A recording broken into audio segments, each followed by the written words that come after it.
अस्सलामुअलैकुम वरहमतुल्लाहि वबरकातुहू। आऊज़ु बिल्लाहि मिनश्शैतानिर्रजीम। बिस्मिल्लाहिर्रहमानिर्रहीम। रब्बिश्रह ली सदरी व यस्सिर ली अमरी वाहलुल उक़दतम मिन लिसानी यफ़क़हू क़ौली।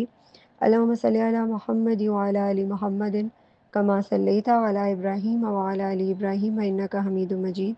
अल्लाहुम्मा बारिक अला मुहम्मद व अला आलि मुहम्मदिन कमा बारकता अला इब्राहीम व अला आलि इब्राहीम इन्नका हमीदुम मजीद।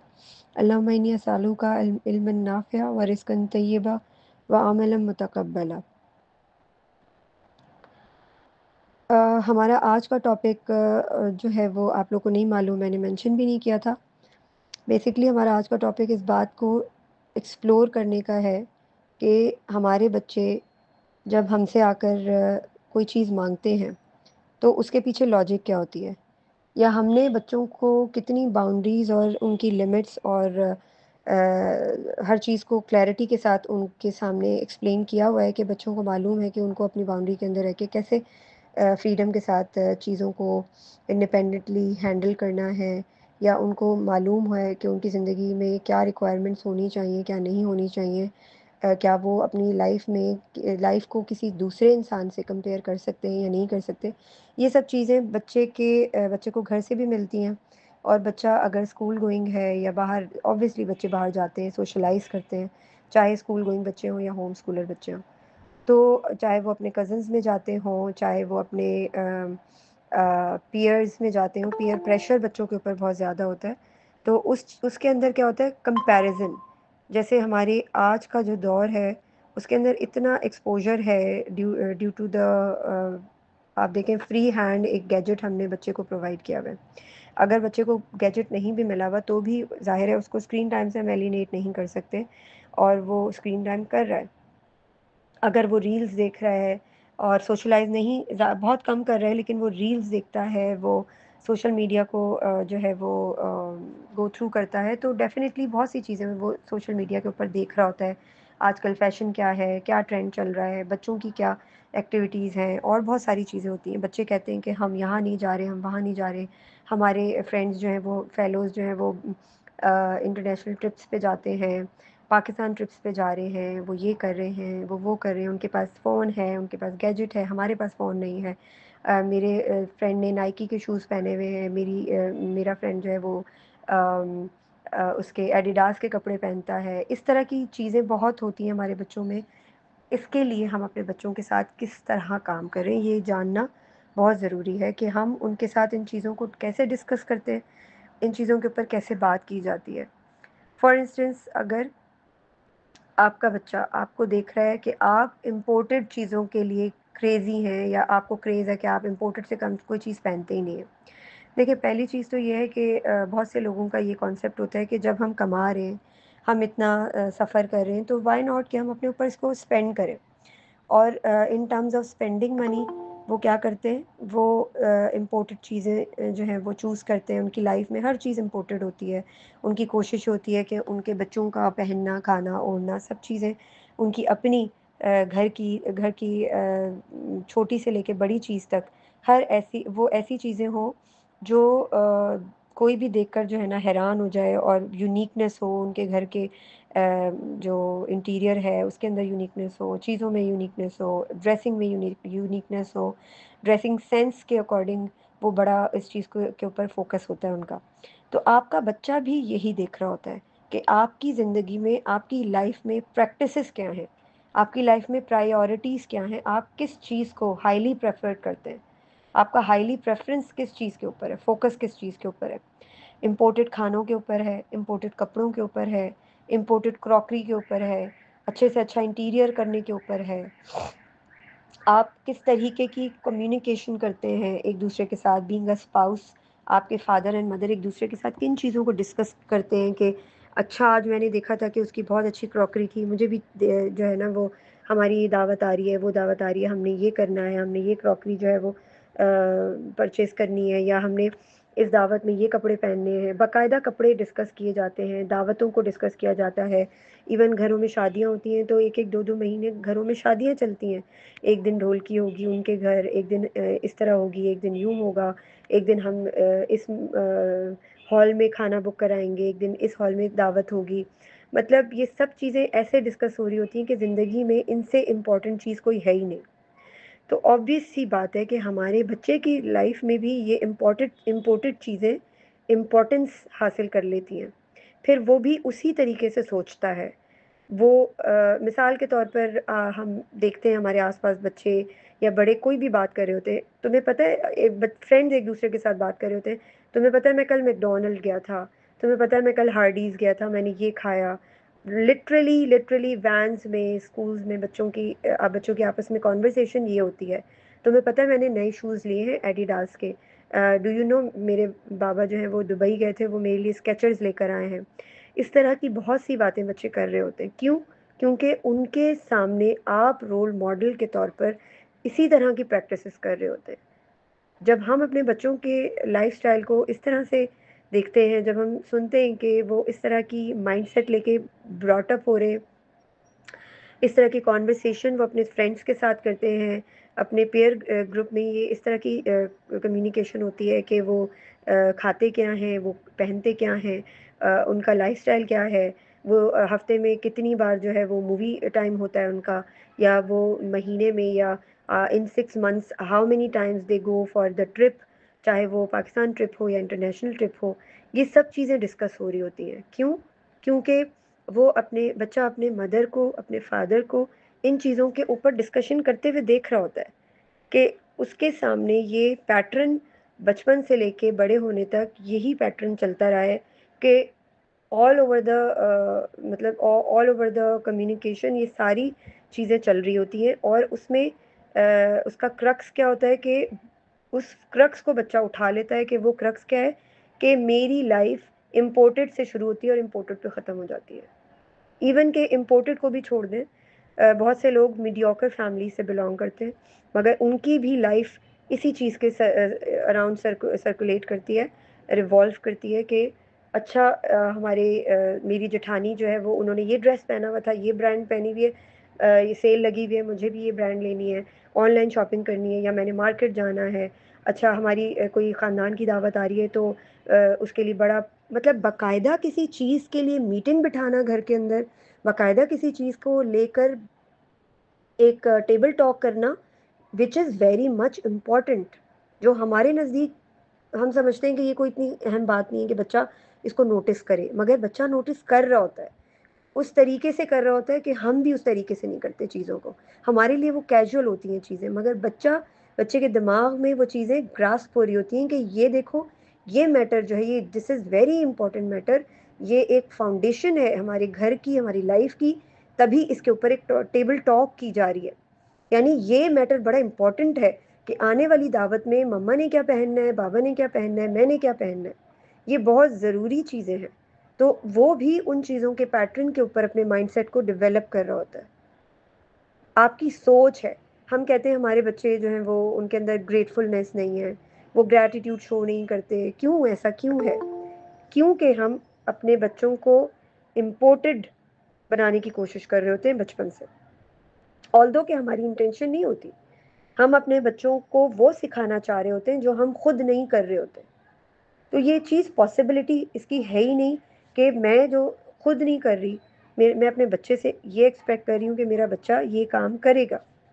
तो ये इन चीज़ों के ऊपर एम्फसाइज़ करना, फोकस करना बहुत ज़रूरी है कि अगर तो मैं चाहती हूँ कि मैं ये करूँ, तो क्या मैं जो चाहती हूँ उसके ऊपर अमल करने के लिए मैं कोशिश कर रही हूँ?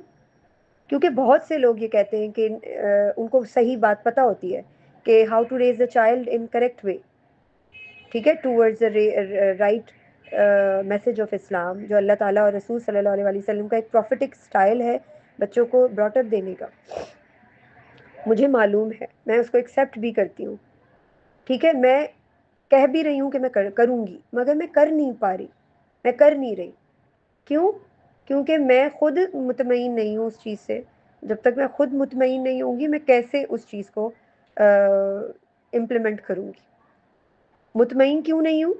Because I am not ready mentally to give up all of the luxuries, all of the facilities जो मैं अपनी लाइफ़ में ओन कर चुकी हूँ। उनके बगैर मुझे लगता है मेरा साँस नहीं आएगा, या मैं कुछ भी नहीं हूँ। मैं खुद बीइंग अ मदर, अगर उन फैसिलिटीज़ और लग्जरीज़ को नहीं छोड़ सकती, मैं थोड़ी देर गर्मी में रहती हूँ, मुझे घबराहट शुरू हो जाती है, मैं फ़ौरन जाती हूँ एसी चलाती हूँ।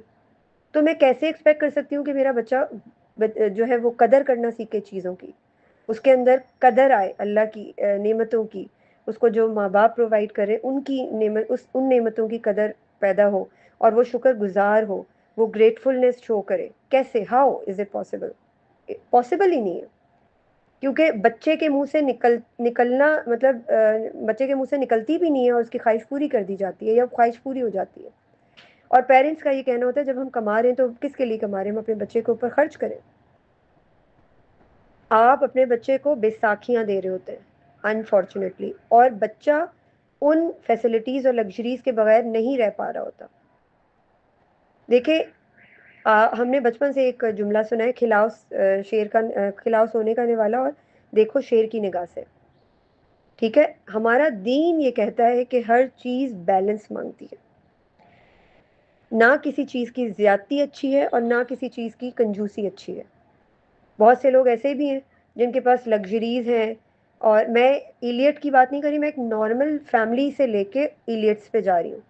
आप मीडियोकर फैमिलीज़ को भी देख लें, वहाँ भी मुकाबलेबाजी फुल चल रही है।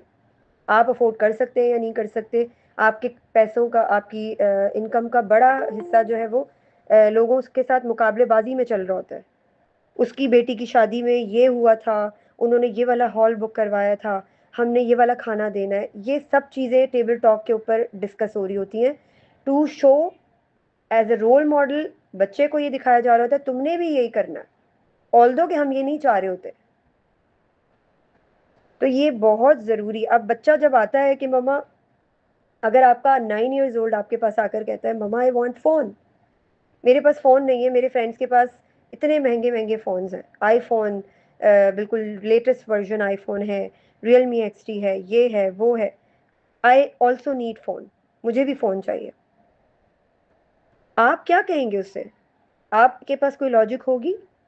आप उसको कहेंगे कि नहीं अभी आपकी उम्र नहीं है, आप फ़ोन नहीं इस्तेमाल कर सकते, और बदले में अगर वो आपको ये कहेगा कि आप भी तो करती हैं, मैं क्यों ना करूं, मुझे भी चाहिए, जैसे आप इंसान हैं मैं भी इंसान हूँ, जैसे आपका हक है मेरा भी हक है।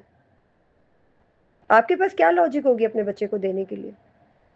क्योंकि हम बच्चे के सामने रोल प्ले नहीं कर रहे, हमने बच्चे को ये नहीं बताया कि गैजेट का इस्तेमाल कैसे करना है, गैजेट रखने का पर्पस क्या होता है, गैजेट रखने की अप्रोप्रिएट एज क्या होती है। बच्चे के साथ एक proper communication, regular communication, consistent communication बहुत ज़रूरी है। बच्चा जब आता है ये फरमाइश करने, तो हम कहते हैं नहीं नहीं नहीं, हम निगेट करते हैं, हम उसको लॉजिकल आंसर नहीं देते, हम कहते हैं नहीं अभी तुम्हारी उम्र नहीं है। क्यों, तुम क्यों फ़ोन मांग रहे हो? सिर्फ इसलिए कि तुम्हारे फ्रेंड्स के पास है? नहीं, ये तो कोई बात नहीं है। मतलब उसके साथ बैठकर बात करें, ठीक है मैं आपको फ़ोन ले दूंगी, लेकिन आपने पहले मुझे ये बताना है।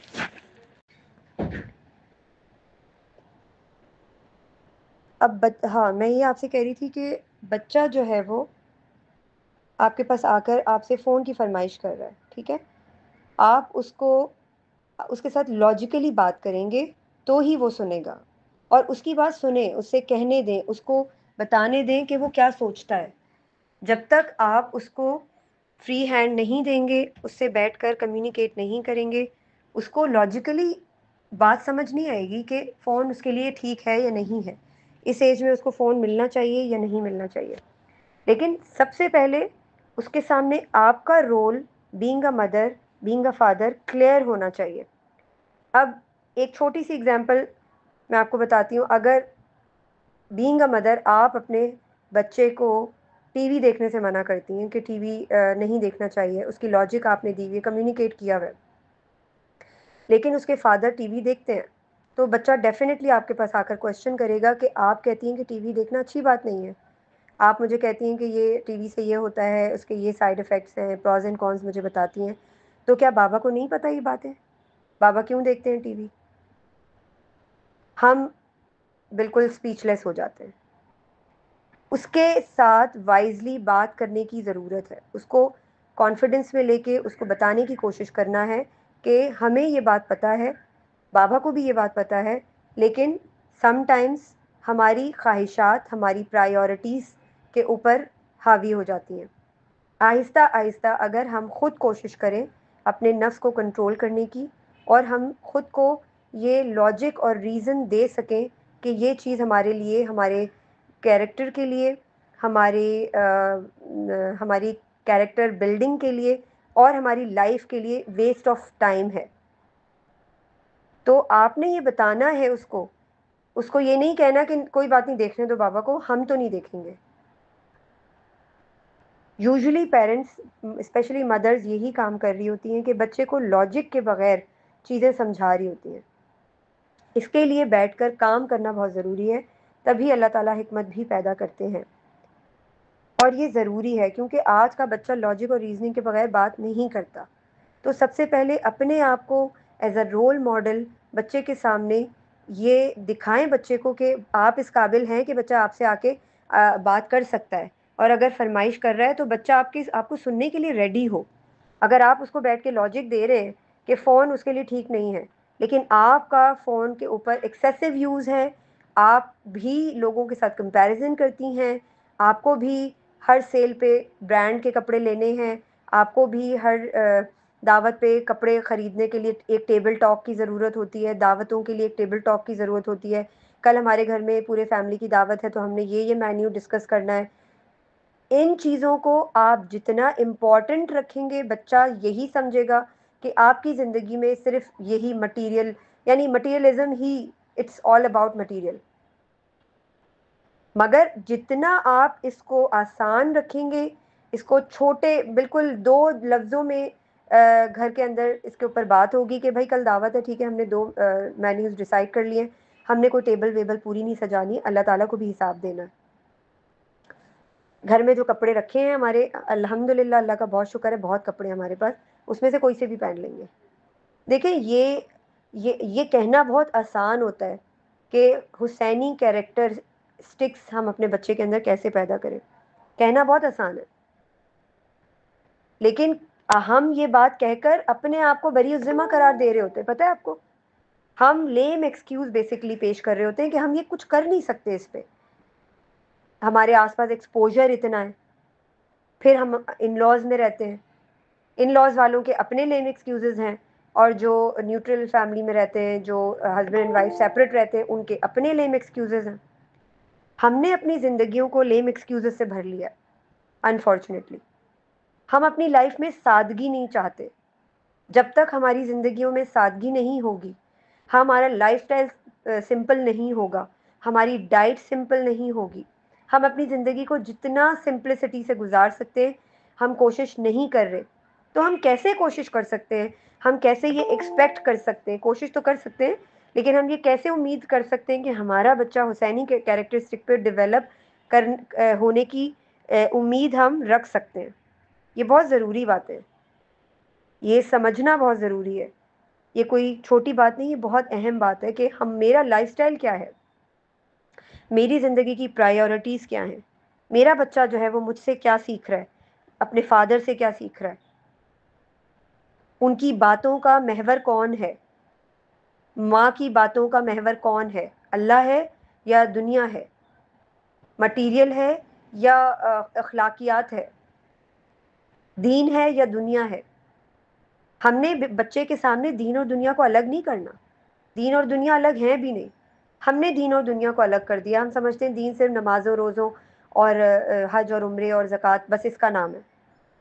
दीन और दुनिया बैलेंस करने का मतलब यह है कि दीन को हमारी दुनिया जो है ना उसके ऊपर इम्प्लीमेंट करके हम अपनी दुनिया को दुनिया में भी और आखिरत के लिए भी जो है ना एक प्रोडक्टिव वे में गुजार सकते हैं, अगर हमें तरीका पता हो तो। और तरीका जानने के लिए कुरान खोलना पड़ेगा, तरीका जानने के लिए सीरा पढ़नी पड़ेगी, सीरा और कुरान को कनेक्ट करना पड़ेगा। ये आसान चीज़ नहीं है, लेकिन मुश्किल चीज़ भी नहीं है।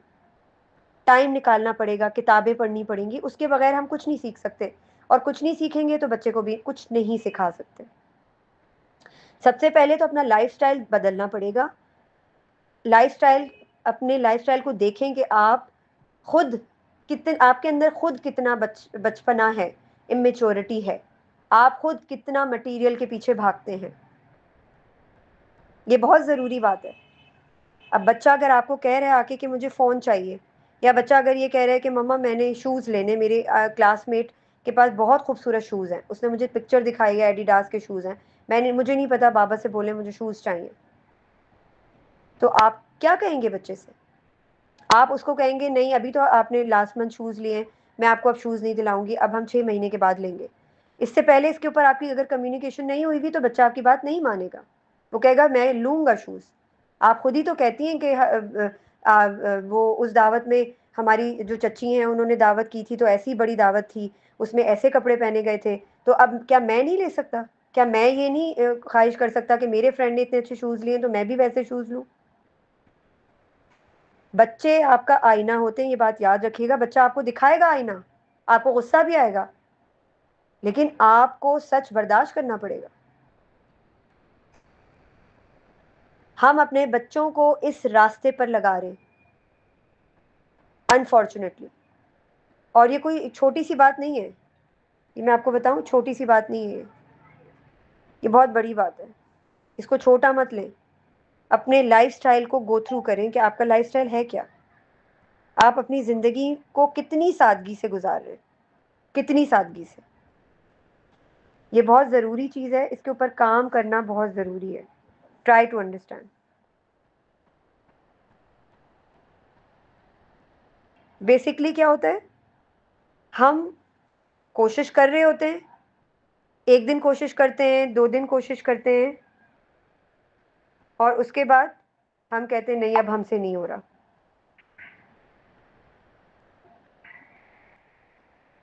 ये हमारा अपना टेस्ट है।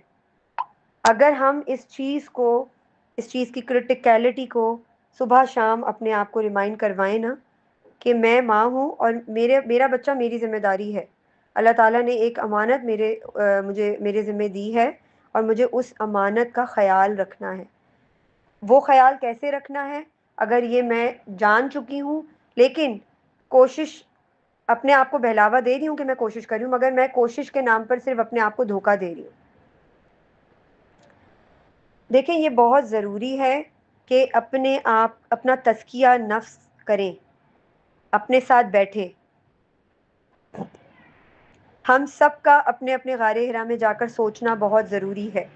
जब तक हम अपने गारे हिरा के अंदर जाकर नहीं सोचेंगे, नहीं समझेंगे, तब तक हमें समझ नहीं आएगा कि हमें किस डायरेक्शन में जाना है, हमें कौन सा रास्ता चूज़ करना है, हमें अपनी ज़िंदगी की प्रायोरिटीज़ को चेंज कैसे करना है, हमें अपने लाइफस्टाइल को सिंप्लिसिटी के ऊपर कैसे लेकर जाना है, ताकि अपने बच्चे की किरदार साजी कर सके। जब आप अपने गारे हिरा में जाकर सोचेंगी, टाइम लेंगी, अपने बच्चों को बताएंगी कि ये मेरा टाइम है, आपने मुझे डिस्टर्ब नहीं करना, आप भी अपना टाइम लें। देखिए, ये हमारा एक ट्रांसफॉर्मेशन प्रोसेस है जो हमें दुनिया में ही रखेगा, या हमें दीन से दूर करेगा, या हमें दीन के करीब लेके जाएगा। आप वाहिद अपने बच्चे के सामने, आप वाहिद हैं जिसकी अल्लाह ने ड्यूटी लगाई है कि उसको आखिरत की डेस्टिनेशन पे सही सालिम पहुंचाना है। आप हैं वो रहनुमा, और कोई नहीं है। आपके बच्चे का रहनुमा आप खुद हैं। लेकिन अगर रहनुमा ही भटका हुआ है, उसको ही नहीं पता कि रास्ता कहाँ से तलाश करना है, और रास्ता अगर नज़र आ भी गया है तो उस पर चलना कैसे है, तो फिर आप खुद सोच लें कि क्या हो सकता है।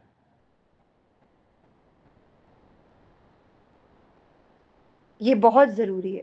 समटाइम्स बहुत से लोग कहते हैं कि हम कहाँ से शुरू करें। आपने अगर वाकई आप डेडिकेशन और ऑनेस्टी के साथ सोचना चाहती हैं कि आपने कहाँ से शुरू करना है, तो सबसे पहले अपना मी टाइम गुजारें अपने साथ। उस मी टाइम में आपको आसपास साइलेंस की ज़रूरत है।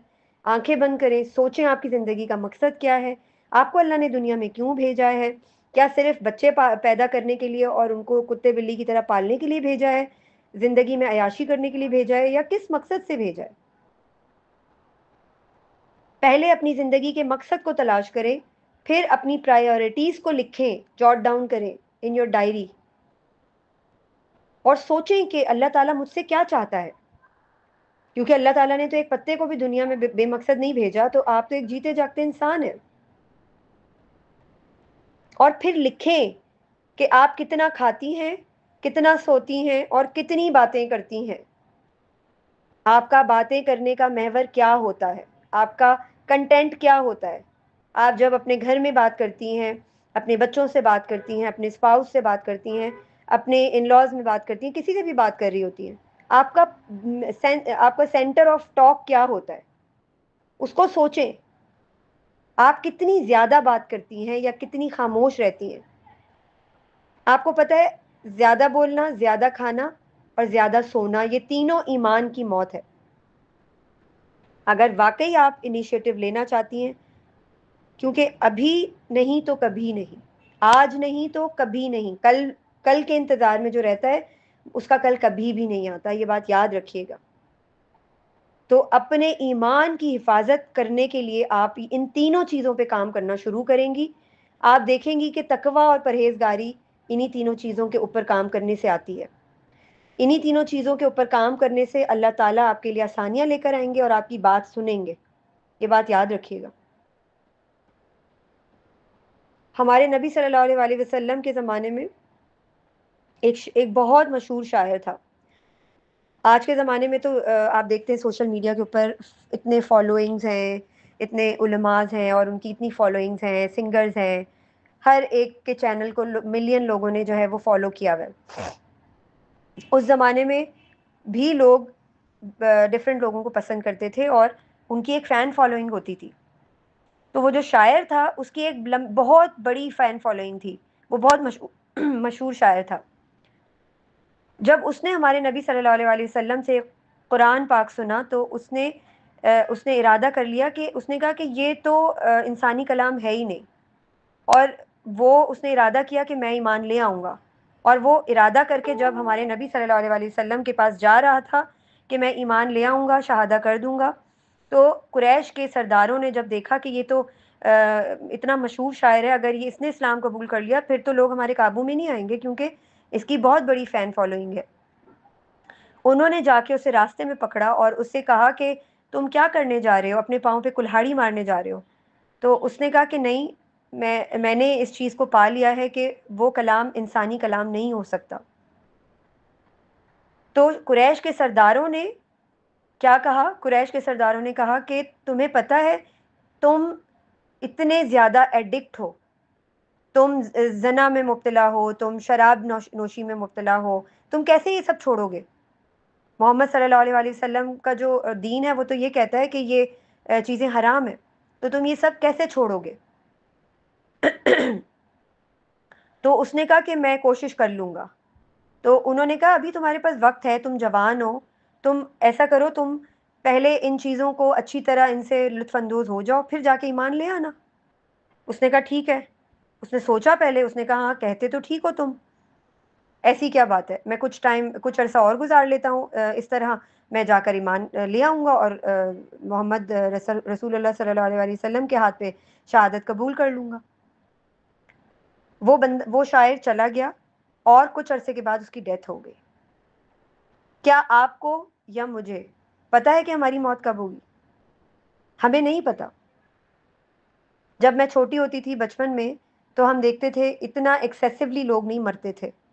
ठीक है, मरते थे, मौत आती थी लोगों को, लेकिन जिस तरह आप देखें लोग चलते चलते जा रहे हैं, चलते चलते गिर जाते हैं, हार्ट अटैक्स हो रहे हैं, पता नहीं चलता, लोगों का हार्ट फेल हो जाता है, ब्रेन हैमरेज हो जाता है। हमारी डाइट इतनी पोल्यूटेड हो चुकी है, हमारी हम जो सांस लेते हैं वो ऑक्सीजन भी पोल्यूटेड हो चुकी है, हमारी आसपास की आबो हवा इन्वायरमेंट तक पोल्यूटेड हो चुका है, हमारी वेजिटेबल्स, हमारी क्रॉप सब पोल्यूटेड हो चुकी हैं। हमारी सेहत ऐसी है कि हम कभी भी चलते चलते दुनिया से जा सकते हैं। ये तो अल्लाह ताला जानते हैं ना, हमें तो नहीं पता कि हमारी कितनी और सांसें लिखी हुई हैं। तो क्या अभी भी, इस वक्त भी, इस सूरत में भी हम चाहते हैं कि हम इंतज़ार करें? किसका इंतज़ार? मौत का। कब्र में तो हम सबको जाना है। कब्र को डेकोरेट करने का कभी हमने सोचा है? हम ये तो सोचते हैं, हम शिफ्टिंग हो रही होती है हमारे घरों की, हम अपना घर शिफ्ट कर रहे होते हैं, हम इधर से उधर जा रहे होते हैं, क्या हमने कभी ये सोचा है कि हम अपने घरों को सजाने की बात तो कर रहे होते हैं, दावतों में सेटअप करने की बात कर रहे होते हैं, शादियों में घर सज रहे होते हैं, हॉल बुक हो रहे होते हैं। क्या हमने कभी बैठकर ये सोचा है कि हमें अपनी कब्र को भी सजाने की कोशिश करनी है, ताकि वहां पर अंधेरा ना हो, ताकि वहां पर हब्स ना हो, दम ना घुटे, सांप और बिच्छू ना हो। उस कब्र को सजाने के लिए हम अल्लाह का जिक्र अस्कार करें, कुरान का हक अदा करें, कुरान को सीखें, समझें और फैलाएं। अपने बच्चों की तरबियत अल्लाह और रसूल सल्लल्लाहु अलैहि वसल्लम के बताए हुए तरीके के ऊपर रेस करें। क्या हम ये कर रहे हैं? नहीं कर रहे। बस हम अपने आप को लेम एक्सक्यूजेस दे रहे हैं कि हम तो कर रहे हैं, बस हमसे हो नहीं पा रहा। तो अगर हम में से कोई भी ये लेम एक्सक्यूज कर रहा है और अपने आप को ये बता रहा है, कि कहने की कोशिश कर रहा है कि नहीं मैं कोशिश कर रही हूँ, अल्लाह ताला मेरी कोशिश जानते हैं, अल्लाह ताला मुझे माफ़ करेंगे, वो जानते हैं कि मैं इन सर्कमस्टांसेस में इतना ही कर सकती हूँ, तो अल्लाह ताला तो वाकई बेहतरीन जानने वाले हैं, नियतों के हाल जानते हैं वो। सिर्फ अपने आप को आईने में खड़े होकर जज करें कि क्या इन 3 चीज़ों की जिनका मैंने नाम लिया है अभी, ज़्यादा खाना, ज़्यादा बात बोलना और ज़्यादा सोना, इन 3 चीज़ों के ऊपर मैंने काम किया है या नहीं किया। आईने में खड़े होकर अपनी आंखों में आंखें डालकर अपने आप से पूछे कि क्या इन चीज़ों के ऊपर मैं काम कर रही हूँ, या मेरी असल औकात यह है कि मैं इन चीज़ों को कॉम्प्रोमाइज़ ही नहीं कर सकती, मैं दुनिया को छोड़ ही नहीं सकती, मैं मटीरियलिज्म को छोड़ ही नहीं सकती। फिर मैं अपने बच्चे को हुसैनी किरदार पे कैसे रेस कर सकती हूँ? फिर मुझे ये उम्मीद छोड़ देनी चाहिए, क्योंकि बच्चा माँ बाप की रेप्लिका होता है, ये बात याद रखिएगा। बहुत रेयर केसेस में होता है, एक्सेप्शंस होती हैं जिसमें बच्चे का एनवायरनमेंट कुछ और होता है और बच्चा बड़ा होकर कुछ और बन जाता है, अल्लाह का मुजाहिद बन जाता है, गॉड कॉन्शियस इंसान बन जाता है। और बहुत से रेयर केसेस में ये भी होता है कि नेक लोगों के घर में एक बच्चा जो है वो शैतान के मॉडल पे बड़ा होता है। ये बहुत एक्सेप्शंस और रेयर केसेस में होती हैं चीज़ें, लेकिन ज़्यादा हमने इन चीज़ों के ऊपर सोचकर तकिया नहीं करना। आप देखें, मैं गुस्सा कर रही हूँ, मेरा बच्चा गुस्सा नहीं कर रहा, तो मैं समझ रही हूँ मेरे बच्चे के अंदर वो चीज़ें ग्रास्प नहीं हो रही। मेरा बच्चा मेरी बात भी सुनता है, सारे काम भी करता है, सब कुछ करता है, बड़ा होके वो मेरी खिदमत भी कर रहा है। मतलब जब माँ बाप बुढ़ापे पे पहुंच जाते हैं, ऑल्दो कि उन्होंने बच्चे को मारा भी होता है, डांटा भी होता है, प्यार भी किया होता है, तो बच्चा उनकी खिदमत कर रहा होता है, और माँ बाप ये समझ रहे होते हैं कि हमारे बच्चे ने जो है वो सब भुला दिया है। ऐसा नहीं होता। आपके बच्चे का जो गुस्सा आपसे उसने जो लिया होता है ना, वो दूसरे लोग भुगत रहे होते हैं, वो आप पे तो नहीं कर रहा होता। आपको तो वो अपना माँ बाप समझता है, लेकिन वो सब कॉन्शियस में जो बैठा हुआ गुस्सा, उसका चाइल्डहुड का जो ट्रॉमा है, जो इसने आपके मारे खा के और डांटे खा के और गालियां खा के बर्दाश्त किया था, वो कहीं और निकल रहा है। वो दूसरे लोग उसको सफ़र कर रहे हैं, उसमें उसकी फैमिली सफ़र कर रही है, उसकी मैरिड लाइफ सफ़र कर रही है, उसके बच्चे सफ़र कर रहे हैं। तो क्या बीइंग अ पेरेंट आपने हक अदा किया अपने बच्चे का?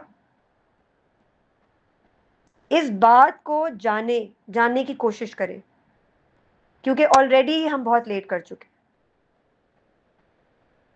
अल्लाह ताला ने शायद यही वक्त लिखा था जब हमें हमारी आंखें खुलनी थी, लेकिन खुल चुकी हैं। इसके बावजूद अगर हम बेहोशी के आलम में पड़े हुए और अपने आप को हरकत में नहीं लेकर आ रहे, अगर आज नहीं होगा तो कभी भी नहीं हो सकता।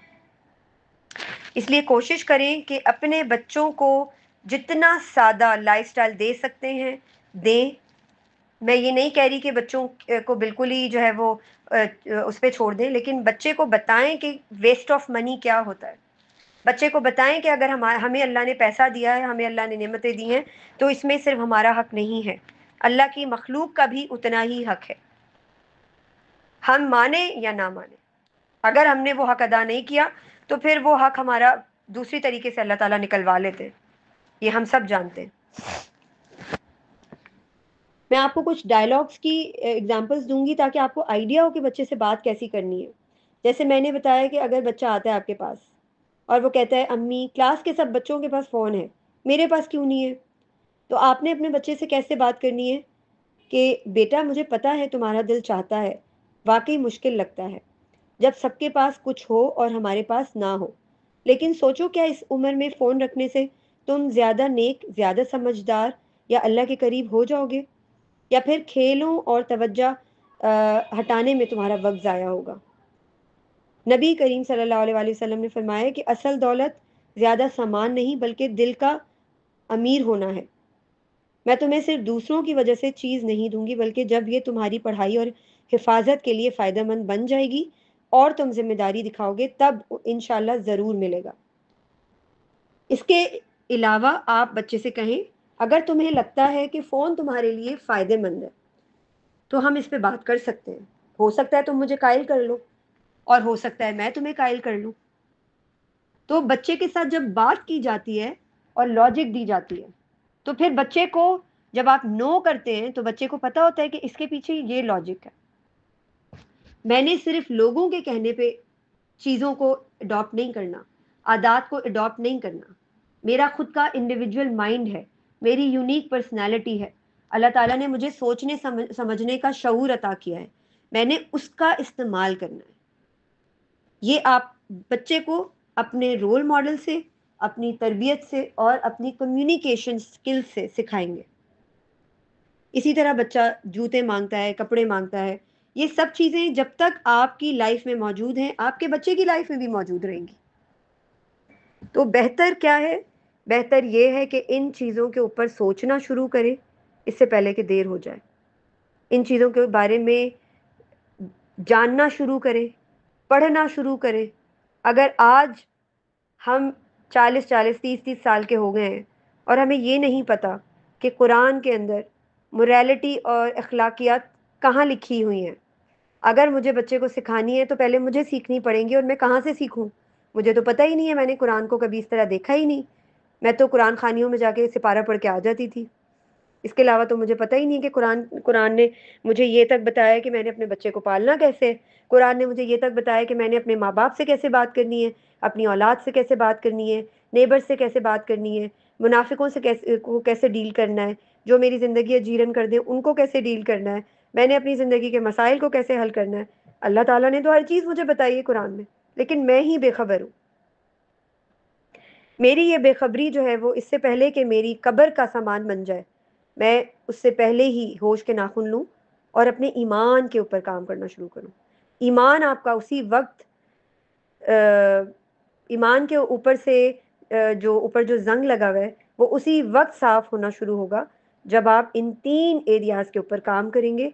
अब आपकी रूह पाकीज़ा उसी वक्त होगी जब आप सोचना शुरू करेंगे, तदब्बर करना शुरू करेंगे कुरान के ऊपर।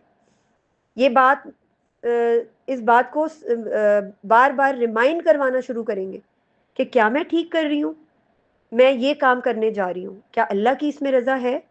गॉड कॉन्शियस होकर हर जिंदगी का हर काम करेंगी, गॉड कॉन्शियस होकर अपनी ज़िंदगी के हर मामले को हैंडल करने की कोशिश करेंगी, चाहे वो अखलाकियात का मामला हो, चाहे वो लोगों के साथ डील करने का मामला हो, चाहे वो मटेरियल का मामला हो, पैसे का मामला हो, स्पेंडिंग मनी का, स्पेंडिंग टाइम का, using AC, luxuries, facilities, each and every single thing.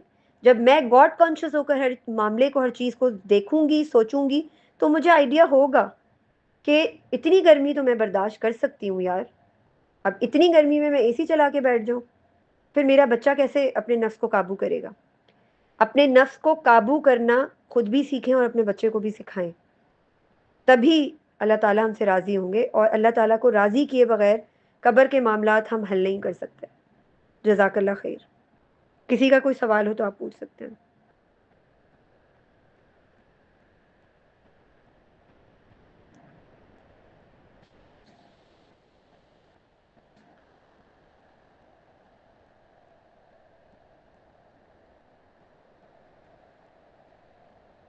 जी, किसी ने कोई सवाल करना है? अस्सलाम वालेकुम। वालेकुम अस्सलाम वरहमतुल्लाहि वबरकातुहू। फर्स्ट ऑफ ऑल तो ये मेरी फर्स्ट क्लास है इधर इस आपके साथ, तो मैं आपके बारे में जानना चाहती हूँ कि आप आ, अपने आप को। जी, इससे पहले भी मैंने बहुत दफ़ा अपना इंट्रोडक्शन दिया है। Basically I am from psychology background and मैं पिछले 4-5 साल से काउंसलिंग सेशंस कर रही हूँ। और डिफरेंट काइंड ऑफ एरियाज़ पे like anxiety manage, stress management और फैमिली थेरेपी। पेरेंटिंग के ऊपर भी मैं काम करती थी, but parenting specifically is my expertise for last couple of years, because मुझे लगता है कि पेरेंटिंग की बहुत ज़्यादा लैकिंग है हमारी सोसाइटी में, और इसके ऊपर काम बहुत कम लोग कर रहे हैं। जितना ज़्यादा इसकी डिमांड है उतनी कम जो है वो इसके ऊपर लोग काम कर रहे हैं। और सबसे ज़्यादा जो अफसोस की बात है वो ये है कि हमारी नई नस्ल जिस तरह फितनों को झेल रही है, जिस तरीके की उनको डायरेक्शन चाहिए, वो डायरेक्शन हमारे पेरेंट्स नहीं दे पा रहे, क्योंकि वो अपनी सोशल एक्टिविटीज़ को, अपनी लाइफ को फॉर ग्रांटेड ले रहे हैं और कॉम्प्रोमाइज़ नहीं कर पा रहे अपने बच्चों के अच्छे ब्रॉटअप के लिए। और इसी वजह से हमारी नई नस्ल झेल रही है अपने पेरेंट्स को, वो झेलने में मजबूर है, क्योंकि हमारी नई नस्ल का कोई भी कसूर नहीं है। उनको डायरेक्शन चाहिए, उनको डायरेक्शन दिखाने वाले उनके अपने पेरेंट्स भी नहीं है अनफॉर्चुनेटली। इस वजह से I started working on the parenting तरबिया सेशंस, और मैं पेरेंटिंग तरबिया सेशंस करती हूँ, पेड भी करती हूँ और वॉल्टियर भी करती हूँ। ये मेरा वॉल्टियर सेशन है जो वीकली एवरी ट्यूसडे होता है। कल ड्यू टू अनफोर्सीन रीजंस ये पोस्टपोन हो गया था, इस वजह से आज वेडनेसडे को हो रहा है। इसके अलावा मैं टीचिंग भी करती हूँ, लैंग्वेजेस इंग्लिश और अरबिक लैंग्वेजेस में पढ़ाती हूँ, and I am also a trainer, training sessions भी मैं देती हूँ। That's it, this is all about my introduction. Any other question? मेरा एक क्वेश्चन जी जी, जैसे हम लोग अभी बच्चे हमारे कंट्रोल में है क्योंकि वो घर के अंदर स्कूल जाने के अलावा कहीं और नहीं जाते। तो अब मैं अपने बच्चों का अगर एक्स्ट्रा ऑर्डिनरी बनाना चाहूँ तो वो ऑर्डिनरी काम को ही इतना परफेक्टली करवाऊँ कि वो एक्स्ट्रा ऑर्डिनरी बने। उनको गैजेट्स के गेमिंग से दूर रखकर मैं अगर उनको फिजिकली एक्टिविटीज में ज़्यादा इन्वॉल्व करूँ तो ये उनके लिए भी ज़्यादा बेहतर है। और ऐसे ऐसे करके उनको इम्पोर्टेंस भी बताऊँ इस चीज़ की और डिसएडवांटेजेस बताओ मोबाइल गेम्स के। तो ये बहुत कैंपेन चलाई है मैंने, तो वो काफी हद तक तो हो गया है। और मैं ये चाहती हूँ कि मेरे बच्चे एक्स्ट्रा ऑर्डिनरी बने, तो क्या ये मेरी सोच गलत है? अच्छा, पहले तो मुझे ये या मैं बताएं, बहुत आपके कितने बच्चे हैं? चाह रही हूँ? जी, चार, फोर। अच्छा, मुझे सबसे छोटे और सबसे बड़े की एज बताएं। सबसे बड़े 10 years के हैं और सबसे छोटी जो है वो 11 months। कितने, 11 मंथ्स की? जी अच्छा देखें, एक्स्ट्रा ऑर्डिनरी से क्या मतलब है आपका? आप कह रही हैं कि मैं अपने बच्चों को एक्स्ट्रा ऑर्डिनरी बनाना चाहती हूँ, इसको थोड़ा एलैबोरेट करें। मत, मतलब वो लीडरशिप बने, वो किसी का फॉलोअर ना बने, वो वो किसी से बदतमीजी ना करे, उनके अंदर इंसिक्योरिटी हो, साइकोलॉजी हो, और वो सबसे तमीज से बात करें और वो अपने लिए भी कोई डिसीजन मेकिंग पावर रखते हो और वो अपने लिए क्रिटिकल थिंकर हो। सो आप ब्लाइंड हैं? फॉलोवर्स ना हो कि जहाँ जो बोल रहे हैं। अच्छा, आप मुझे ये बताएं कि जो चीज़ें आप अपने बच्चों के अंदर डेवलप करना चाहती हैं, उसके लिए आपने अपने ऊपर काम किया है, आपके अंदर ये सब चीज़ें मौजूद हैं?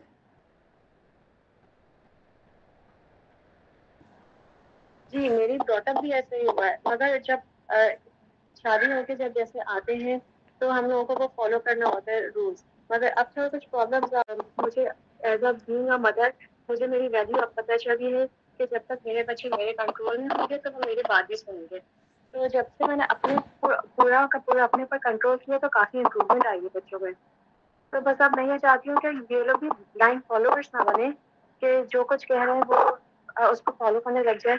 तो मैं ये चाहती हूँ कि ये लोग कब तक मुझे फॉलो करें और कब वो अपना पैटर्न खुद ही से डिसाइड करें कि उनके लिए स्ट्रेटेजी क्या है। जनरेशन अल्फा देखें जनरेशन अल्फा है वो, तो फिर जैसे कि हमने जो पैटर्न किया वो तो ये नहीं करेंगे ना। देखिए, मेरी पहली न्यू ईयर पहली के बात तो ये है कि आपने बच्चों को वो इन्वायरमेंट दिया हुआ है या नहीं, क्योंकि बच्चा सिर्फ आपसे तो नहीं सीखेगा ना, और बकौल आपके जो चीज़ें आप बच्चे से एक्सपेक्ट कर रही हैं, अपने बच्चों से एक्सपेक्ट कर रही हैं, वो आपके अंदर मौजूद हैं, ये आप बेहतर जानती होंगी कि आप आपकी इमोशनल इंटेलिजेंस कैसी है, आपका इमोशंस को रेगुलेट करने का तरीका क्या है, आप अपने बच्चों के साथ कितना काइंडनेस के साथ बात करती हैं, आपने अपने बच्चों को अल्लाह के साथ कितनी कनेक्टिविटी करवाई है, बच्चों को ऐसा मॉडल डिज़ाइन करके घर के इन्वायरमेंट में दिया है कि बच्चा अल्लाह को पहचानता है, अल्लाह से मोहब्बत करता है। यू बेटर नो, ये सब चीज़ें बच्चे को प्रोवाइड करना बहुत ज़रूरी है, ठीक है। और इसीलिए मैं पूछ रही थी कि आप ने वो चीज़ें जो आप अपने बच्चों से एक्सपेक्ट करें क्या आपके अंदर मौजूद हैं। क्रिटिकल थिंकिंग जो है बच्चों के अंदर ऑलरेडी होती है, फितरा में अल्लाह ताला बच्चे की फितरा के अंदर ये चीज़ें, ये स्किल्स ये पैदा करते हैं। हम पेरेंट्स जो हैं उनको ग्रूम करते हैं और उनको बूस्ट अप करते हैं। अनफॉर्चुनेटली अगर हम नहीं कर पाते तो बच्चे की जो माइंडसेट है वो उसी इन्वायरमेंट के ऊपर ही रेज होना शुरू हो जाता है और उसका टैलेंट लॉक होना शुरू हो जाता है। तो ये आप बेहतर तरीके से जानती होंगी कि आपका बच्चा आपसे क्या सीख रहा है, अपने माहौल से क्या सीख रहा है। आप खुद ऑनेस्टी के साथ बैठकर मवाजना करें, जॉट डाउन करें चीज़ों को कि क्या जो चीज़ें आप बच्चे से एक्सपेक्ट कर रही हैं, यानी आपने अभी जो जितनी भी चीज़ें गिनवाई कि मैं अपने बच्चों को एक्स्ट्रा ऑर्डिनरी बनाना चाहती हूँ in terms of emotional intelligence, in terms of different kind of areas जो आपने मेंशन किए, उनको जॉट डाउन करें, उनको लिस्टिंग करें और देखें कि आपके अंदर कौन सी चीज़ में फ्लॉ है, आपके अंदर किन किन चीज़ों के अंदर वीकनेस मौजूद है। उन वीकनेसेस के ऊपर आप काम करें और आपके स्पाउस जो है वो उनसे आपके बच्चे क्या सीख सकते हैं। आप अगर इन लॉज में रहती हैं तो आपके इन्वायरमेंट से बच्चा क्या सीख सकता है। अगर आप यूनिट सिंगल यूनिट में रहती हैं, यानी only husband and wife lives together in laws के बगैर, तो उसमें बच्चे को क्या एक्सपोजर, क्या इन्वायरमेंट अवेलेबल है। This is very critical thing कि आपने इन चीज़ों को बिल्कुल बारीक बीनी से जायज़ा लेकर देखना है। रही बात मैं अपने बच्चे को एक्स्ट्रा ऑर्डिनरी बनाना चाहती हूँ, तो ये आपके हाथ में नहीं है। ये आप अपने आप को समझा लें। ये आपके इख्तियार में नहीं है कि आपका बच्चा एक्स्ट्रा ऑर्डिनरी बनेगा या नॉर्मल इंसान बनेगा। ये अल्लाह ताला के इख्तियार में। ना आप, ना मैं, ना कोई और किसी भी इंसान के दिल को या जहन को बदल सकता है सिवाय अल्लाह की ज़ात के। आपका और मेरा सिर्फ काम क्या है? We are being a shepherd, we have to take care of our flock. हमने एक शेफर्ड की तरह अपने बच्चे को उसकी टेक केयर करनी है, उसको लुक आफ्टर करना है through the Sira and Quran. अपनी सी कोशिश करनी है। आपसे और मुझसे अल्लाह ताला उस कोशिश के बारे में सवाल करेंगे कि आपने कितनी ऑनेस्टी, कितनी डेडिकेशन, कितनी कुर्बानी, कितने कॉम्प्रोमाइज़ेस के बाद अपने बच्चे को रेस करने की कोशिश की अल्लाह और रसूल सल्लल्लाहु अलैहि वसल्लम के रास्ते के ऊपर। इससे ज़्यादा अल्लाह ताला हमसे कुछ नहीं पूछेंगे। उसके बाद आगे का काम अल्लाह जानता है कि आपका और मेरा बच्चा कितना एक्स्ट्रावैगेंट बनेगा, कितना एक्स्ट्रा ऑर्डिनरी बनेगा, गॉड कॉन्शियस बनेगा या गॉड फॉरबिड नहीं बनेगा, ये अल्लाह बेहतर जानता है। आपका और मेरा काम है जिद्दोजहद करना, तहरीक करना, अपने बच्चे को अच्छे तरीके से रेस करने की कोशिश करना। This is it, full stop. इससे आगे का काम अल्लाह का है। हमने अल्लाह से, हम अपनी औलाद के लिए अल्लाह से दुआ कर सकते हैं कि अल्लाह ताला हमारा और हमारी औलाद का खात्मा बिल खैर करे, ईमान पे करे। लेकिन हमारे हाथ में अपने बच्चे को मोल्ड करके, ट्रांसफॉर्म करके एक्स्ट्रा ऑर्डिनरी बनाना नहीं है। ये बात जहन में रखें, ये बात जहन में रखें। क्योंकि देखें, मैं अपने बच्चे को जिस तरह से रेस कर रही हूँ ना, ये मेरी, मैं for the sake of my आखिरा I am doing it, for the sake of my आखिरा। ये मैं अपनी आखिरा को, अपनी आप को जहन्नुम की आग से बचाने के लिए कर रही हूँ। ये बात याद रखिएगा, ये जहन में रखें कि अगर मैं 24 घंटे किसी बात को सोचती रहती हूँ, क्योंकि मेरी टॉप प्रायोरिटी ही वो है, तो गॉड फॉरबिड मैंने उसी चीज को अपना माबूद बनाया हुआ है। वो औलाद भी हो सकती है, वो माल भी हो सकता है, वो कोई और चीज भी हो सकती है। ये बात जहन में रखिएगा, इस बात को क्लियर करें, ठीक है। इस बात को अपने माइंड को इस बात से बिल्कुल क्लियर करें।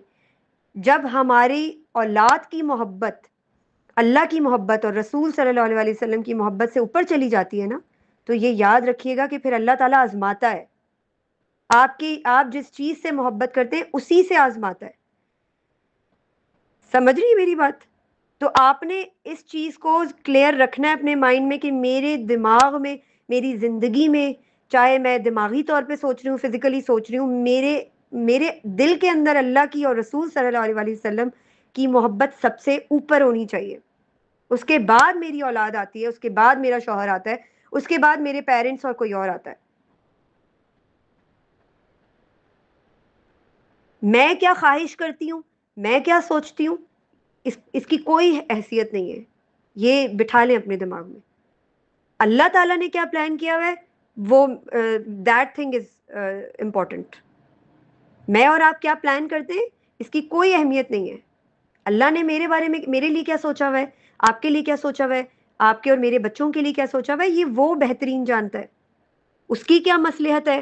कोई भी हमारे ऊपर आजमाइश आती है, हमारे ऊपर कोई भी तकलीफ आती है, तो आप सोचे ना कि हम परेशान हो जाते हैं, लेकिन हमें कुछ अरसे के बाद पता चलता है कि अगर ये तकलीफ हम नहीं उठाते तो इससे कहीं बड़ी तकलीफ पूरी जिंदगी के लिए हम उठा सकते थे। हमारी जिंदगी में बहुत ऐसे मौके आते हैं, बहुत ऐसी सिचुएशंस आती है। मेरी जिंदगी में तो बहुत दफा ऐसे मौके आए हैं कि कुछ अरसे के बाद मैं रियलाइज करने पे मजबूर हो जाती हूँ कि वो अगर मैंने तकलीफ नहीं उठाई होती तो ये तकलीफ, मतलब अल्लाह ताला ने मुझे किसी बड़ी आजमाइश से बचाने के लिए वो छोटी आजमाइश दी थी। ये बात याद रखिएगा। इसलिए इस बात को जहन में सोचना शुरू करें कि आप अपनी जिंदगी में सबसे ज्यादा किससे मोहब्बत करती हैं। ये बात बड़ी क्रूशल है, क्योंकि आप अपनी जिंदगी में अगर अल्लाह से और रसूल से सबसे टॉप प्रायोरिटी के ऊपर मोहब्बत करती हैं, तभी आपकी औलाद के दिल में भी अल्लाह की मोहब्बत सबसे ऊपर होगी। आपने उनको अपने कंट्रोल में नहीं करना, आपने उनको वो सिखाना है जो अल्लाह ने सिखाया है। जो अल्लाह की फर्माबरदारी के लिए आपको उसको रेस करना है, अपने बच्चे को अपनी फर्माबरदारी के लिए नहीं करना। इस बात को क्लियर करें, क्योंकि ये बहुत क्रूशल बात है। अपने बच्चे से ये ओपन कम्युनिकेशन करना बहुत जरूरी है कि कभी मैं भी गलत हो सकती हूँ। जरूरी नहीं आज मैं ईमान पर हूँ या अल्लाह ने मुझे हिदायत पर लेकर आया है अल्लाह ताला, और मुझे उसने अच्छाई बुराई की तमीज सिखाई है, तो कल भी मेरा ईमान का लेवल यही होगा। नहीं, आप ये क्लेम नहीं कर सकती, ना मैं कर सकती हूँ। मैं अपने बच्चे से क्या कम्युनिकेट करती हूँ, कल को अगर मैं कभी रास्ते से भटक जाऊं, मैं कोई गलत काम करूं या गलत बात करूं, तो तुमने मेरी रहनुमाई करनी है। आज मैं तुम्हारी रहनुमाई कर रही हूं, कल हो सकता है मुझे रहनुमाई की जरूरत हो, तो आप ये अपने बच्चे को बताएंगी कि आप और आपके हस्बैंड उसके रोल मॉडल नहीं है। उसको हजूर सल्लल्लाहु अलैहि वसल्लम, उनकी उनकी जात, उनका कैरेक्टर, साहबे कराम की लाइफ, उनको रियलाइज करवा के उसको उस किरदार साजी के ऊपर रेस करें, उसको वो दिखाएंगे, उसको उनको मॉडल बनाना है। आप लोग तो अपनी सी कोशिश कर रहे हैं, मैं तो अपनी सी कोशिश कर रही हूँ, लेकिन अगर मैं जो है वो आज ठीक भी हूँ, तो मैं 100% ठीक नहीं हूँ। कहीं ना कहीं मैं भी ट्रैक से उतर जाती हूँ। मैं सुबह मेरा मोराल 100% होता है, दोपहर में 90% हो जाता है, फिर शाम आने तक मैं फिर डाउन होना शुरू हो जाती हूँ। आप अगर बच्चे को अपने कंट्रोल में रखेंगी, आप अपने बच्चे को अपनी मॉडलिंग पे रेस करेंगी, तो बच्चा आपके ऊपर रेज होगा। यानी बच्चा देखेगा मेरी माँ जो है वो, मेरी मम्मा जो है वो, अ, उनको गुस्सा आता है तो वो कभी आउटबर्स्ट हो जाती हैं, तो फिर बाद में वो अपोलोजाइज भी कर लेती हैं, तो मैं भी ऐसे करके अपने आप को लेम एक्सक्यूज दे सकता हूँ।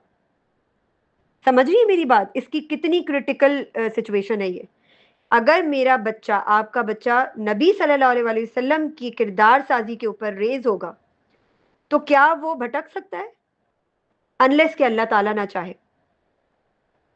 उसने उसे पता होगा नबी करीम सल्लल्लाहु अलैहि वसल्लम कितने काइंड थे। आपने वो वाकया सुना है जब हमारे नबी सल्लल्लाहु अलैहि वसल्लम ने एक बच्चे के पेट के मर जाने पे, पता नहीं उसके पास तोता था या बिल्ली थी, क्या कौन सा पेट था उसका, मुझे सही से वो हदीस याद नहीं है, उसके मर जाने पे हमारे नबी सल्लल्लाहु अलैहि वसल्लम ने उस बच्चे की तरफ घूमकर, घुटनों के बल बैठकर, आई कांटेक्ट मेंटेन करके उसके साथ ताजियत की थी उसके पेट की। क्या आप और मैं अपने बच्चे के अंदर इस तरह की एम्पैथी पैदा करने की कोशिश कर रहे हैं? आप खुद अपने दिल पे हाथ रखकर सोचें, मैं पूछूंगी नहीं आपसे। क्या वो उस लेवल की एम्पैथी मेरे अंदर या आपके अंदर मौजूद है? नहीं, अभी हमें काम करना है इस पे। अगर मेरे मेरे और आपके अंदर वो लेवल नहीं है एम्पैथी का, तो आप और मैं ये क्लेम ही नहीं कर सकते कि हम अपने बच्चे को 100% एक्स्ट्रा ऑर्डिनरी बनाने का इन्वायरमेंट दे रहे।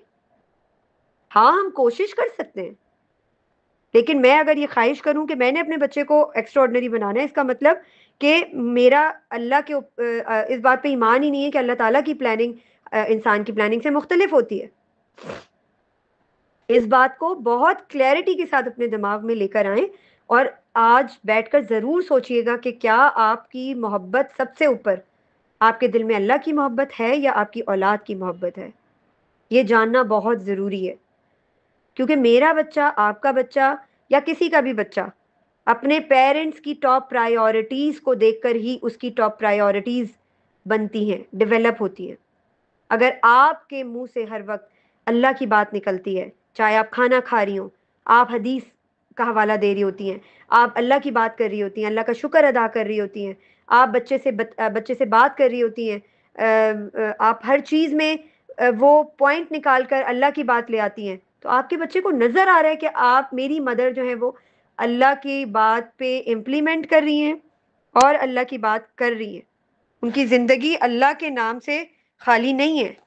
24/7 हर थोड़ी देर के बाद मम्मा जो है कोई ना कोई ऐसी बात बता रही होती है जिसका हुक्म अल्लाह और उसके रसूल सल्लल्लाहु अलैहि वसल्लम ने दिया है। उनका चलना फिरना, बात करना, सोना खाना पीना, हर पैटर्न नबी सल्लल्लाहु अलैहि वसल्लम के बताए हुए तरीके के मुताबिक होने की कोशिश कर रहा है। मेरी मम्मा कोशिश कर रही हैं, कोशिश में लगी हुई हैं। I hope you got my point.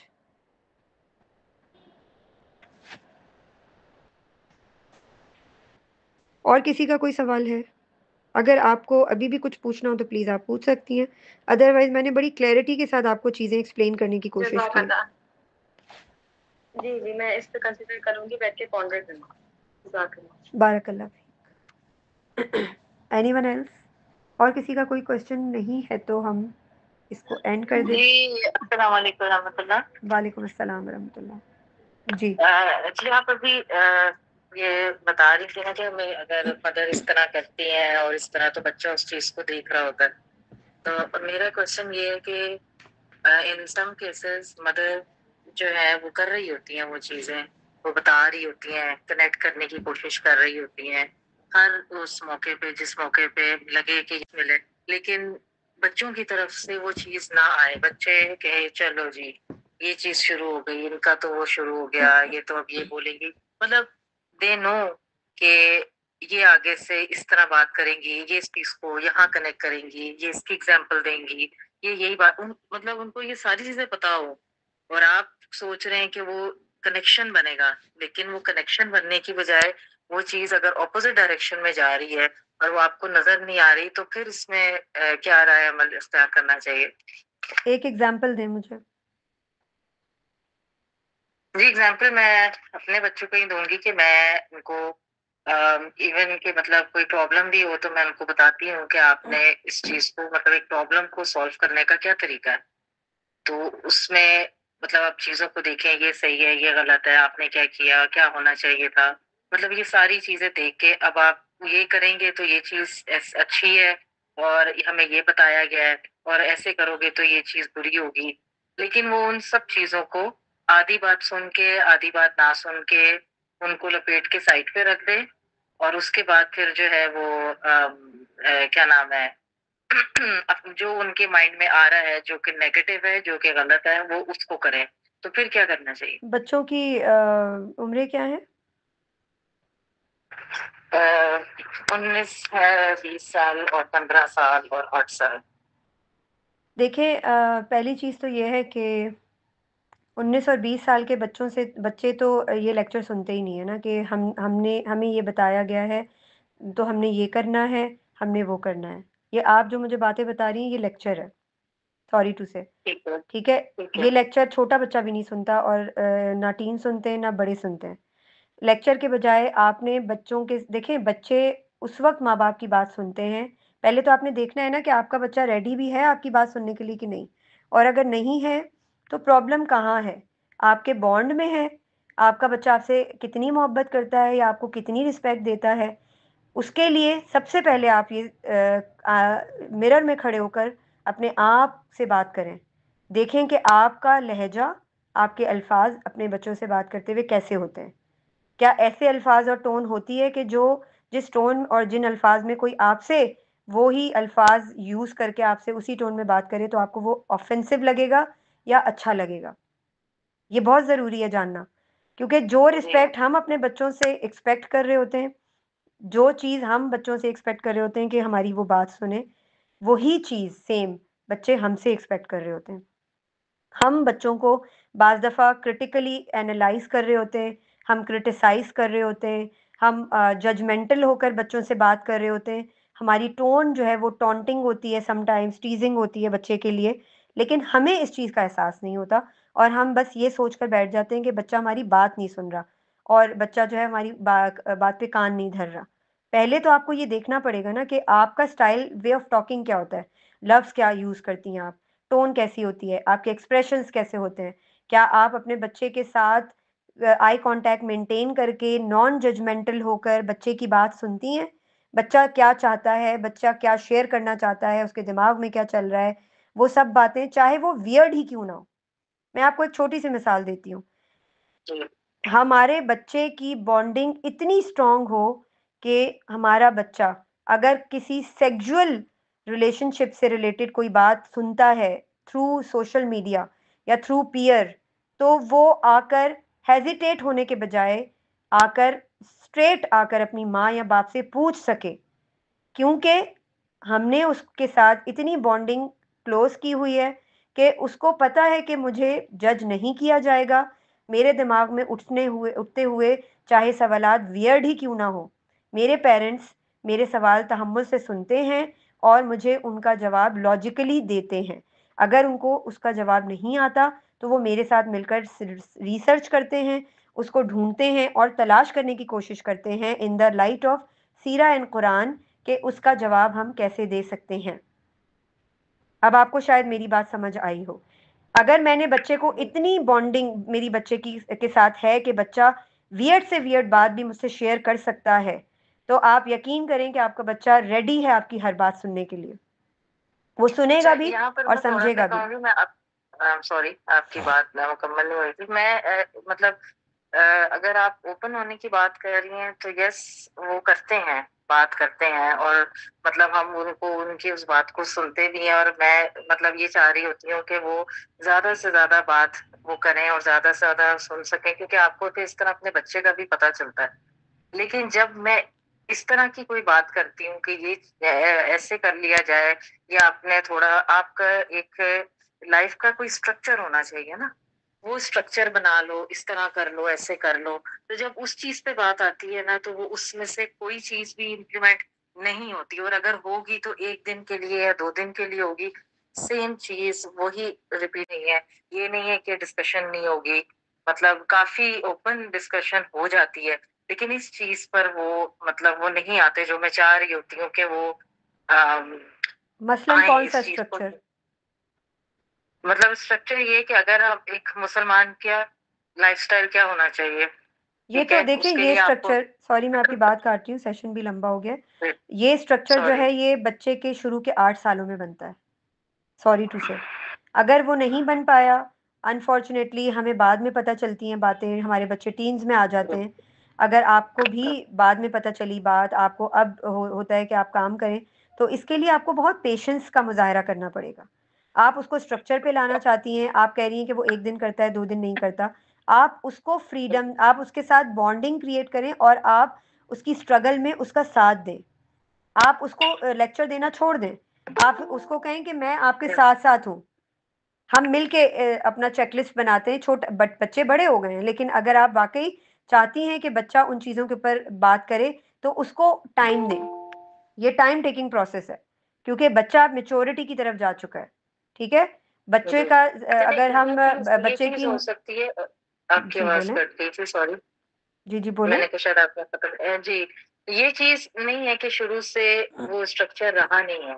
ये चारों बच्चों का मतलब उनका एक ही पैटर्न रखा है, मतलब सुबह उठना है, नमाज पढ़नी है, कुरान भी पढ़ना है, किस तरह है, सारा उनको बताना भी है।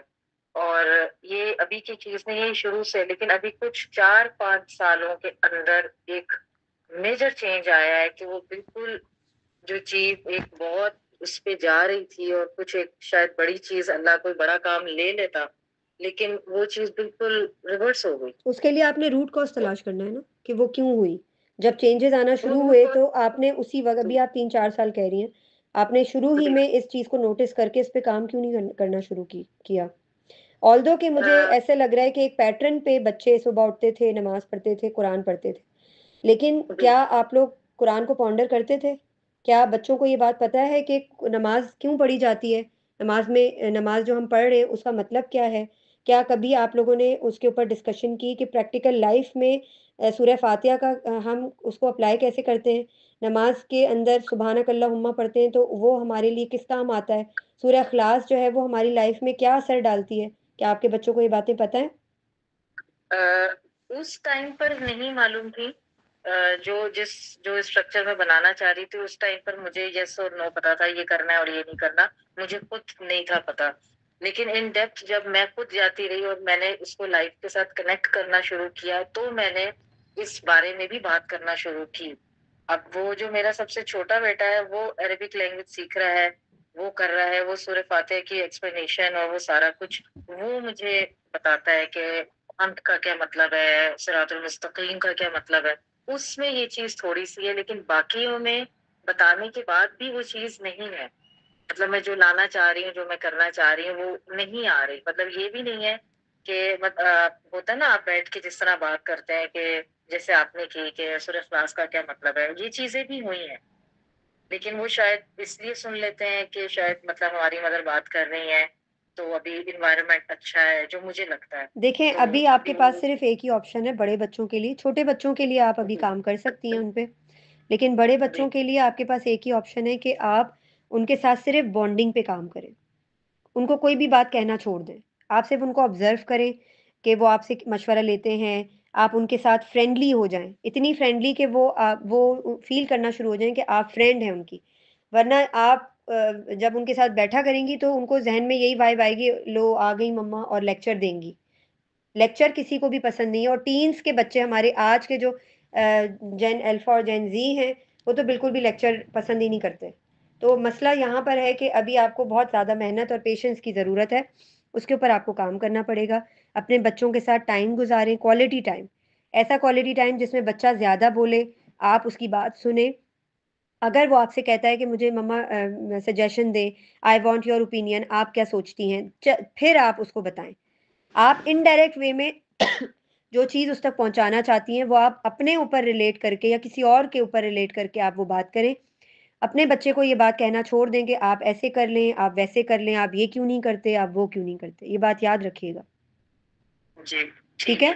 आप अच्छा, उसके एक साथ अपनी चीज बॉन्डिंग पे काम करें, और आप इसके अलावा वो चीज़ जो आप अपने बड़े बच्चों तक पहुँचाना चाहती हैं, आप देख रही हैं आपके बच्चे बैठे हुए लाउंज में बातें कर रहे हैं, आप कोई सा सेशन लगाकर बैठ जाएँ, आप वो सुनें। उनको बेशक ना कहें, लेकिन आप आहिस्ता-आहिस्ता देखेंगी, देखें ये बहुत सारी चीज़ें ऐसी हैं जिनके ऊपर काम करना बहुत ज़रूरी है। चीज़ें केस टू केस भी वैरी करती हैं। मुझे डिटेल में नहीं पता कि आपके बच्चों की जो माइंडसेट है वो क्या है, उनकी आदत क्या हैं, वो क्या सोचते हैं, आप बेहतर जानती होंगी। तो आप इस टिप को इस्तेमाल करें कि इस वक़्त आपके बच्चों के ऊपर किसी तरह की सख्ती काम नहीं आ सकती, किसी तरह की रोक-टोक और लेक्चर काम नहीं आ सकता, सिवाय अनकंडीशनल बॉन्डिंग और लव और अफेक्शन के। जब आपका बच्चा आपसे प्यार करेगा, वो देखेगा मेरी मम्मा नॉन जजमेंटल होकर मेरी बात सुनती हैं, मुझे ओपिनियन देती हैं, तो फिर वो आपसे पूछेगा कि अब आप मुझे बताएँ मुझे क्या करना चाहिए मम्मा? या बाहर अगर कोई बात सुनकर आ रहा है तो वो आपसे डिस्कस करेगा, जो आपसे अभी डिस्कस नहीं कर रहा, या जिस मकसद के लिए आप उनको इस चीज़ के ऊपर लेकर आना चाह रही हैं। अच्छा, इससे मतलब दीन से रिलेटेड कोई बात हो, इस तरह कोई क्वेश्चन हो, या इनके फ्रेंड्स आपस में कोई बात पूछें, तो वो चीज मेरे से जरूर वो पूछते हैं कि वो गाइडलाइन जरूर लेते हैं। और वो मतलब मैं उनके फ्रेंड्स को भी वो चीज समझाती भी हूँ, ये भी होता है। लेकिन वो खुद इम्प्लीमेंट नहीं करते। हुँ। वो यही वाली बात है ना कि आपको ये देखना पड़ेगा ये चीज़ें क्यों उनके अंदर डेवलप हुई हैं। जब आपको जब ये चीज़ें पता चलेंगी तो आप शायद आपको आसान रहे इन चीज़ों के ऊपर काम करना। मैंने कहा ना केस टू केस चीज़ें वैरी करती हैं। तो ये जी, आपने अब मुझे अपने तो बच्चों की स्कूलिंग ही लगती है। जी? सॉरी, नहीं, बीच नहीं में कोई शायद बात नहीं। आवाज़ कट जाती, तो मुझे लगता है कि आपने बात जी, जी, कंप्लीट कर बोलें। ली। मैंने कहा मुझे तो स्कूलिंग लगती है कि स्कूल ने एक जो है ना बहुत मेजर रोल किया है, और घर का जो है वो एनवायरनमेंट उस तरह डिफरेंट था। मतलब मैं डिफरेंट हूँ, मेरे हस्बैंड डिफरेंट हैं, और स्कूलिंग डिफरेंट है, तो वो शायद वो उनको शायद वो चीज़ समझ खुद भी नहीं सके बच्चे, और उसको कनेक्ट नहीं कर सके। सो अगर अब यही सिचुएशन है सिमिलर स्टिल, तो मतलब मैं उसमें मजीद मैं आपकी इस बात को तो मैं जरूर ज़हन में रखूंगी, लेकिन उसके अलावा मैं और मतलब इस चीज के लिए क्या कर सकती हूँ, क्योंकि सिचुएशन तो वही है। आप अपने बच्चों के साथ फिज़िकल गेम्स खेलें। आप अपने बच्चों के साथ इंडोर गेम्स खेलें। अपने बच्चों के साथ जो है वो बेकिंग की एक्टिविटीज़ करें, कुकिंग की एक्टिविटीज़ हाँ, करें, जिसके अंदर आप लोग आपस में हँसी-मज़ाक करें। अब आपस में आप लोगों की जो है वो एक-दूसरे के साथ फ्रेंडली एनवायरनमेंट हो, इसके ऊपर काम करें। मॉर्निंग का आपका क्या जी स्केड्यूल है? जी, मैं भी फजर में उठ के उसके बाद फिर बच्चों को उठाती हूँ रेडी करके, मतलब अब लंच आप एक और काम करें, ब्रेकफास्ट करा आप के। सुबह का जी अपना एक रूटीन बनाएँ कि सुबह उठकर आप अपने बच्चों के साथ बैठ के आप डिस्कस करें कि अब मुझे अभी तक नहीं इतना आइडिया था चीज़ों का, अब मैं सीख रही हूँ। तो सुबह में उठकर मीट एंड ग्रीट का रिचुअल शुरू करें, अपने घर में प्रैक्टिस शुरू करें। सुबह अपने बच्चों को बालों में हाथ फेर कर सुबह उठाएँ, प्यार से उठाएँ, प्यार-मोहब्बत से उठाएँ, अच्छे अल्फाज़ में उनसे बात करें और उधर ही उनके पास बैठकर अल्लाह का शुक्र अदा करें, उनको ना कहें। उनके सामने ही जी अल्लाह का शुक्र अदा करें कि या अल्लाह तू कितना रहीम और करीम है कि तूने मुझे एक नई ज़िंदगी अता की। आपके बच्चे शुरू-शुरू में हैरान होंगे कि मम्मा को क्या हो गया, लेकिन आपने पहले बिफ़ोर हाँ हैंड बैठ के इनको बताना है कि मॉर्निंग की अब हमने डिफरेंट प्रैक्टिसेज़ मॉर्निंग में शुरू करेंगे जिनसे हमारी बॉन्डिंग के ऊपर काम हो सके। मीट हाँ एंड ग्रीट में आप एक-दूसरे को हग कर सकते हैं, गाल पे प्यार कर सकते हैं, सलाम कर सकते हैं और बहुत सारी चीज़ें आप प्लान कर सकती हैं, इट्स अप टू यू। हाँ बीइंग ग्रेटफुल के अपना ग्रेटफुल जर्नल शुरू करें। आप शुरू करें, अपने बच्चों को ना बोलें। जब आप शुरू करेंगी तो आपके छोटे बच्चे, बड़ों का मुझे नहीं पता, लेकिन छोटे बच्चे ज़रूर खुद कहेंगे कि मम्मा हमने भी ग्रैटिट्यूड जर्नल बनाना है। उसके अंदर कोई सी भी 5 चीज़ें या 10 चीज़ें लिखें, या अल्लाह तेरा कितना शुक्र है कि तूने मुझे ये नेमत अता की, या अल्लाह तेरा कितना लाख-लाख शुक्र है कि तूने मुझे ये आँखें अता की जिससे मैं तेरी बनाई हुई खूबसूरत दुनिया को देखती हूँ। इस तरह की बहुत सारी छोटी-छोटी ब्लेसिंग्स हैं जिनके बारे में हम सोचते भी नहीं हैं। डेली का हाँ। ग्रैटिट्यूड जर्नल लिखें और अल्लाह की नेमतों का शुक्र अदा करें। इस तरह की प्रैक्टिसेज़ शुरू करें, अल्लाह ताला आसानी करेगा इंशाल्लाह। जज़ाकल्लाह खैर। बारक अल्लाह फ़ीक। ठीक है, सेशन को एंड करते हैं इंशाल्लाह। नेक्स्ट ट्यूज़डे को मुलाकात होगी। मैं दुआ पढ़ लेती हूँ। अल्लाह ताला हम सब के लिए आसानी का मामला करे और हमारी औलादों को से बड़े काम ले और हम सबका ईमान बिल ख़ात्मा करे। आमीन। सुब्हानक अल्लाहुम्मा व बिहम्दिका अशहदु अल्ला इलाहा इल्ला अंता अस्तगफिरुका व अतूबु इलैक। अस्सलामु अलैकुम व रहमतुल्लाहि व बरकातुहू।